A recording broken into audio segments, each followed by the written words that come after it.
Ang munting pagong na matapang. Sa isang malawak at tahimik na ilog, may maliit na pagong na nagngangalang Pido. Bagamat maliit, kilala siya sa pagiging matapang at matulungin. Isang araw, habang naglalakad sa tabing ilog, may narinig siyang iyak mula sa kagubatan. Pido, nag-aalala. Sino kaya iyon? Kailangan kong tingnan. Lumapit siya at nakita ang isang batang kuneho na natapon sa putik. Kuneho, umiiyak. Hindi ko na maalis ang aking paa sa putik. Tulungan mo naman ako. Pido, determinadong tinig. Huwag kang mag-alala, tutulungan kita.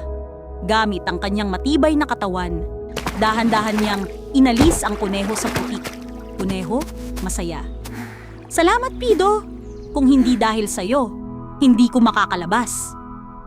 Makalipas ang ilang araw, may narinig si Pido na nagngangalit ang hangin. Isang malakas na bagyo ang paparating at maraming hayop sa ilog ang natatakot. Pido, malakas ang loob. Kaya natin ito. Huwag kayong matakot. Tutulungan ko kayong makarating sa ligtas na lugar. Pinamunuan niya ang iba pang hayop papunta sa isang malaking bato kung saan ligtas sila. Ilang hayop, sabay-sabay. Salamat, Pido! Ang tapang mo ay nakatulong sa amin. Pagkatapos ng bagyo, nakaupo si Pido sa pampang, pagod ngunit masaya. Pido, nagmumuni-muni. Hindi mahalaga ang laki o bilis. Ang mahalaga ay ang tapang at pagtulong sa kapwa.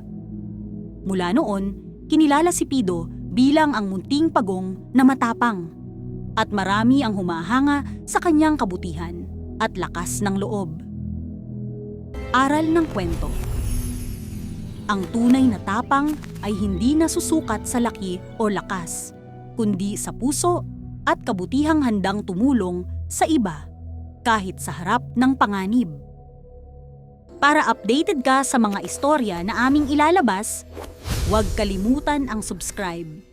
Maraming salamat!